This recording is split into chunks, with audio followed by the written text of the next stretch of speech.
Nifty में एक sharp reversal दिखा गया एंड इंडेक्स एक बार फिर 23,800 के क्रूशियल सपोर्ट के पास आ गया है। Now after this sharp correction, index का स्ट्रक्चर हमारे लास्ट डिस्कस सेटअप से कितना चेंज हुआ है वो देखते हैं। तो स्टार्ट करते हैं निफ्टी के डेली चार्ट से। अब डेली चार्ट पर देखें तो we have a bearish candle on the daily chart and closing भी काफी वीक हुई है। डेली चार्ट पर स्ट्रक्चर में वीकनेस बनी हुई है एंड सेल ऑन राइज का सेंटीमेंट बना हुआ है।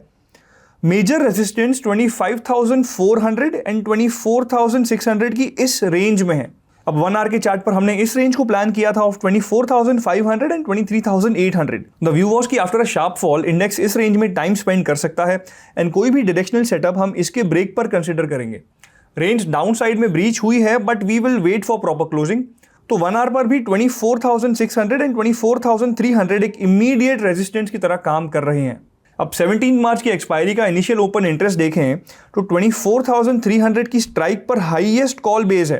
दिस मीन्स इस जोन पर मार्केट को इमीडिएट रेजिस्टेंस है। पुट बेस इंडेक्स का 23,500 पर है बट वॉल्यूम उतना नहीं है। So this zone can offer some support on the down side. तो ऑप्शंस डेटा के हिसाब से भी ट्रेंड वीक है। नाउ सेंसेक्स में बेयरिश कैंडल इमर्ज हुई है but we have not seen the breakdown of the support of 76,400। मतलब क्लोजिंग बेसिस और इंट्राडे दोनों में ही इसे प्रोटेक्ट किया गया इन शॉर्ट टर्म। अब इसको मैं 1 आवर के चार्ट पर देखूं ना तो अप्रोच यहां भी सिमिलर ही थी कि जब तक मार्केट इस 81,000 से 76,400 की रेंज में है हम कोई भी डायरेक्शनल सेटअप नहीं कंसिडर करेंगे।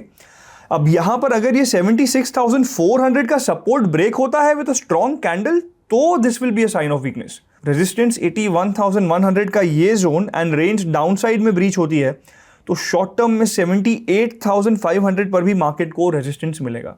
अब सेंसेक्स की 12 मार्च की एक्सपायरी का डेटा देखें तो 77,500 की कॉल एंड 76,000 की पुट स्ट्राइक पर हाईएस्ट ओपन इंटरेस्ट लगाए। तो ब्रॉडली स्ट्रक्चर अभी 77,000 की स्ट्राइक पर कंसोलिडेशन का है but as I said volatility ज्यादा है एंड डेटा डायनामिकली चेंज भी हो रहा है। तो अप्रोच निम्बल रखें and monitor the change in trend during the day as well. अब कैश मार्केट में एफआईआईज का ट्रेंड सेलिंग का बना हुआ है। अभी तक मार्च में एफआईआईज करीब 32,800 करोड़ का सेल कर चुके हैं।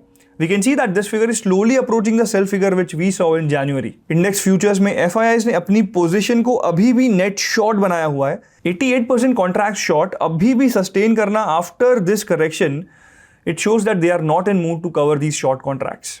तो नेट FIIs का सेंटिमेंट अभी भी बेरिश ही है। Now closing remarks. मार्केट ने 24,000 का क्रूशियल सपोर्ट क्लोजिंग बेसिस पर ब्रीच किया। अब अगर यहां से 9 मार्च का लो यानी 23,700 ब्रीच होता है तो वीकनेस बढ़ेगी। इन एनी केस जब तक मार्केट 24,600 के ऊपर सस्टेन नहीं करता हायर लेवल से सेलिंग प्रेशर देखने को मिलेगा क्योंकि वॉलेटिलिटी एंड अनसर्टेनिटी ज्यादा है। तो position sizing and risk management पर ज्यादा फोकस करें। अप्रोच निम्बल रखें। अगर आप ट्रेडिंग और इन्वेस्टिंग एक्सपर्ट से सीखना चाहते हैं देन एक्सप्लोर कीजिए अपलर्न को, जहां केवल 999 के प्राइस पर आपको मिलेगा 3 महीनों तक हमारे वेबिनार्स और कोर्सेज का अनलिमिटेड एक्सेस।